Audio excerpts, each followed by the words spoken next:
एक question solve करते हैं। क्वेश्चन में स्टेटमेंट गिवन है, the vertices B and C of a triangle A B C lie on the straight lines 3y equal to 4x and y equal to 0 respectively and the side B C passes through the point 2/3 comma 2/3.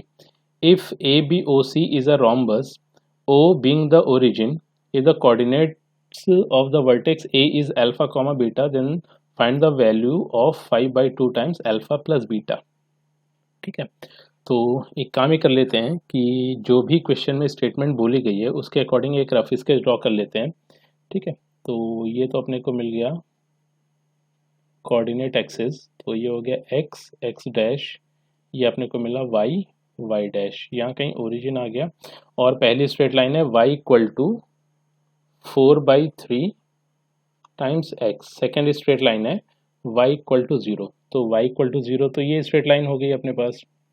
और second straight line given थी y equal to 4/3x, तो y equal to 4/3 इस तरह से कुछ हमें मिल गई। ये y इक्वल टू 4/3x ये वाली स्ट्रेट लाइन होगी। ठीक है, अब क्वेश्चन में कह ये रहा है कि द वर्टिसेस b, तो b जो वर्टेक्स है वो इस स्ट्रेट लाइन पे लाई कर रहा है एंड c जो वर्टेक्स है वो इस स्ट्रेट लाइन पर लाई कर रहा। तो यहाँ पर कहीं ये b वर्टेक्स हो गया एंड इस स्ट्रेट लाइन पर यहाँ पर कहीं ये सी वर्टेक्स हो गया। ठीक है, ये सी वर्टेक्स हो गया, तो इसको ज्वाइन कर देते हैं, तो ये अपने को साइड लेंथ बी सी मिल गई। और साथ ही साथ ये है कि बी सी पर एक पॉइंट 2/3 कॉमा 2/3 ये भी लाई कर रहा है। ठीक है, फिर इफ़ ए बी ओ सी, तो ए यहाँ पर कहीं मिलेगा और क्वेश्चन में कह रहा है कि ए बी ओ सी एक रोम्बस है। तो एक काम ये करते हैं, इसको आगे इस तरह से बढ़ा देते हैं और ये अपने को कुछ एक रोम्बस मिल गया और ये वाला जो पॉइंट आया दैट इज़ ए। तो अब ए बी ओ सी ये अपने को एक रोम्बस मिल गया, तो बी सी इस रोम्बस की एक डायगोनल होगी। ठीक है, अच्छा फिर फर्दर देख लेते हैं। If coordinates of vertex A is alpha comma beta, then हमें 5/2 टाइम्स अल्फा प्लस बीटा इसकी वैल्यू बतानी। तो हमारा ऑब्जेक्टिव ये है कि हम ए के कोऑर्डिनेट्स पता करें। ठीक है, तो एक काम ही करते हैं कि ये जो अपने पास लेंथ आ रही है, ठीक है, ये जो अपने पास लेंथ आई है ओ सी, इसको थोड़ी देर के लिए कह देते ए। तो इस तरह से सी का जो कोऑर्डिनेट्स हमें मिल रहा है, तो सी के कोऑर्डिनेट्स हो गए हैं a कॉमा 0। और ये जो बी हमारे पास गिवन है इसके कोऑर्डिनेट्स अज्यूम कर लेते हैं। ठीक है, एक काम ये किया कि बी से ओ सी पर एक परपेंडिकुलर ड्रॉप कर देते हैं और ये जो हमारे पास फुट ऑफ परपेंडिकुलर आया है इसको कह दिया डी। ठीक है, तो अब b का जो कोऑर्डिनेट है, एक काम ही करते हैं कि b के एब्सिसा को, b के एब्सिसा होगा ये OD। ठीक है, तो इसको कह दिया है b। तो इस तरह से b के कोऑर्डिनेट्स अपने को मिल जाएंगे b कॉमा और ये हो गया 4/3b, 4/3b। ठीक है, तो अब अगर हम देखें यहाँ से, एक काम ही करते हैं कि a से ये जो हमारे पास एक्स एक्सिस आया है इस पर एक परपेंडिकुलर ड्रॉप कर देते हैं। अब चूंकि हो ये रहा था कि ए बी ओ सी ये एक रोम्बस बन रहा था, तो इसका मतलब ये जो साइड लेंथ हमारे पास आई है, ठीक है, ये जो साइड लेंथ अपने पास आई है ओ डी, वही साइड लेंथ सी और इसको कह देते हैं एम, यही साइड लेंथ सी एम भी हो जाएगी। ठीक है, तो अब यहाँ से हम ये कंक्लूड कर सकते हैं कि, और साथ ही साथ अगर हम बात करें ये जो हमारे पास इसका ऑर्डिनेट आएगा, इसका ऑर्डिनेट हो जाएगा बी डी। तो ए के कोऑर्डिनेट्स हम ए एंड बी के टर्म्स में लिख सकते हैं। तो ए के कोऑर्डिनेट्स ए एंड बी के टर्म्स में अगर हम देखें तो ये हमें मिल जाएगा ओ सी, तो यहाँ से यहाँ तक ए हो गया and C M is equal to O D हो गया। ठीक है, just because A B O C एक रोम्बस था एंड ये जो बी डी हमारे पास आया ये ओ सी पर एक परपेंडिकुलर हमने ड्रॉप कर दिया, तो ये जो लेंथ हमारे पास आई है सेम ये लेंथ इसके इक्वल हो जाएगी, यानी कि O D is equal to C M हो जाएगा। तो इस तरह से अगर हम देखें तो ओ एम ये कोऑर्डिनेट ओ एम ये जो लेंथ अपने पास आई है that is nothing but O C plus का सी एम, तो यानी कि ये हो गया ओ सी प्लस का ओ डी, तो ये अपने को मिल गया ए प्लस बी। तो अब अगर हम ए के कोऑर्डिनेट्स की बात करें तो जो ए का कोऑर्डिनेट्स आ रहा है वो ए बी के टर्म्स में हो गया ए प्लस बी कॉमा और हाइट इसकी बी डी हो जाएगी। ठीक है, तो ये अपने पास हो गया है 4/3b, तो यानी कि अल्फा की वैल्यू ये गिवन है एंड बीटा की वैल्यू ये गिवन है। तो अब अपना ऑब्जेक्टिव ये है कि हम ए एंड बी की वैल्यूज पता करें। ठीक है, तो अब एक चीज़ यहाँ से कंक्लूड कर लेते हैं कि अगर हम देखें तो ओ बी डी ये एक राइट एंगल ट्राइंगल है। तो in right angle triangle O B D, ठीक है ना, in right angle triangle O B D, तो यहाँ से हम कंक्लूड कर सकते हैं कि O B square is equal to O D square and plus का बी डी स्क्वायर, ठीक है। अच्छा, अब ओ बी देख लेते हैं। अब क्वेश्चन में कह रहा था कि ए बी ओ सी, तो ये अपने पास एक रोम्बस गिवन है, तो O B is nothing but O C, और इसको हमने ए अज्यूम कर रखा है, ठीक है। तो ये अपने पास हो गया O B is equal to O C, rhombus की साइड लेंथ, और ये हमने अज्यूम की थी ए। तो सारी वैल्यूज इसमें पुट कर देते हैं, तो यहाँ से अपने को मिल गया A square is equal to O D square, तो ये हो गया बी स्क्वायर प्लस का बी डी स्क्वायर, और बी डी अपने को मिल रहा था 4/3 बी स्क्वायर। तो फर्दर सिंप्लीफाई करें तो ये हो गया B square plus 16 B square by 9।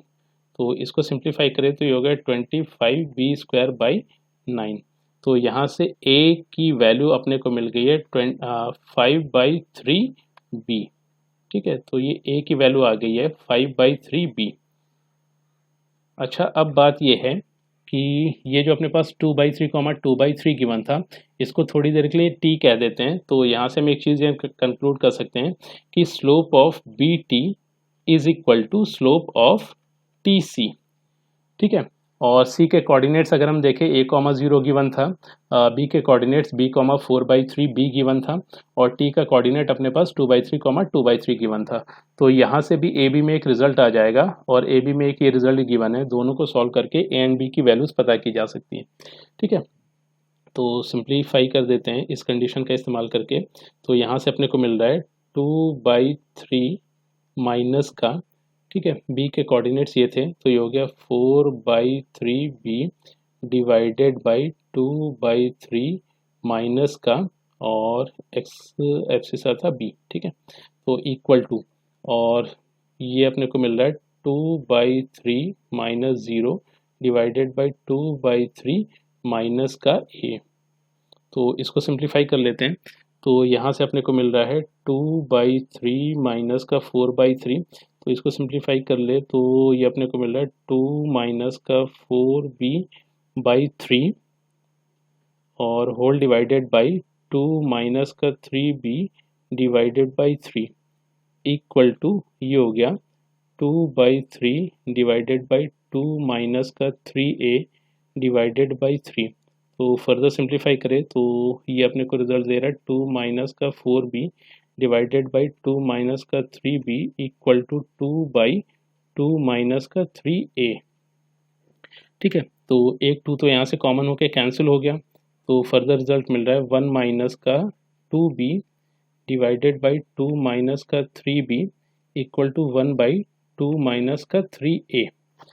तो इसको सिंप्लीफाई कर लेते हैं, तो यहाँ से अपने को रिजल्ट मिल जाएगा, और चाहे तो यहाँ पर हम a की वैल्यूज़ पुट कर सकते हैं। तो a की वैल्यूज़ पुट कर देते हैं, तो मतलब a की वैल्यू 5/3 टाइम्स b यहाँ पर पुट कर देते हैं, तो फर्दर रिजल्ट मिल रहा है 1 माइनस का 2b डिवाइडेड बाई 2 माइनस का 3b is equal to 1/2 minus का 3 टाइम्स 5b/3। तो 3 से 3 कैंसिल हो गया, राइट हैंड साइड पे मिला 1/2 माइनस का 5b। अब इसको सिंप्लीफाई कर लेते हैं, तो यहाँ से अपने को मिल रहा है 1 माइनस का 2b एंड 2 माइनस का 5b इक्वल टू 2 माइनस का 3b। तो फर्दर सिंप्लीफाई करें तो ये हो गया 2 माइनस का 4b माइनस का 5b प्लस का 10b square equal to 2 minus 3b, 2 minus का 3b। तो इस 2 से ये 2 कैंसिल हो गया, यहाँ से b को सिंप्लीफाई करें तो ये माइनस का 9b और प्लस का 6, तो माइनस का यहाँ से अपने को मिल गया 6b, ठीक है। 4 5 9 और इधर से प्लस का 3 गया तो ये अपने को 6b मिल गया, तो यहाँ से मिल रहा है 10b स्क्वायर माइनस का 6b इक्वल टू 0। तो यहाँ से सिंप्लीफाई करें तो 2b कॉमन किया तो अपने को मिल गया है 5b माइनस का 3 इक्वल टू 0, और b की वैल्यू 0 नहीं हो सकती, तो यहाँ से b की वैल्यू अपने को मिल गई 3/5। तो b की वैल्यू 3/5 आ गई है, और b की वैल्यू अगर यहाँ पर पुट कर दें तो यहाँ से अपने को a की वैल्यू मिल जाएगी, तो a की वैल्यू हो गई 5/3 टाइम्स और 3/5, तो a की वैल्यू यहाँ से मिल गई है 1। तो अब हमारा ऑब्जेक्टिव ये था कि हम ये a plus B comma 4/3 b ये पता करें। तो अब यहाँ से a के कोऑर्डिनेट्स लिखे जा सकते हैं a प्लस बी, तो इन दोनों का समेशन ये हो गया 1 + 3/5 कॉमा 4/3 इंटू 3/5 3/5। तो फर्दर सिंप्लीफाई करें तो ये हो गया 8/5 कॉमा 4/5। ठीक है, अब ये तो हो गया अपने पास अल्फ़ा एंड ये हो गया बीटा। ठीक है, तो अल्फ़ा प्लस बीटा को 5/2 से मल्टीप्लाई करके लिख देते हैं, तो ये हो गया 5/2 times alpha plus beta equal to 5/2 times 8 + 4 12/5। तो सिंप्लीफाई करें तो 5 से 5 कैंसिल हो गया, ये अपने पास रिजल्ट आ गया 6। ठीक है, तो ये जो एक्सप्रेशन था, इस एक्सप्रेशन की वैल्यू आ रही है 6। तो इसका मतलब यही इस क्वेश्चन का आंसर है, यानी कि 5/2 टाइम्स अल्फ़ा प्लस बीटा की वैल्यू होगी 6।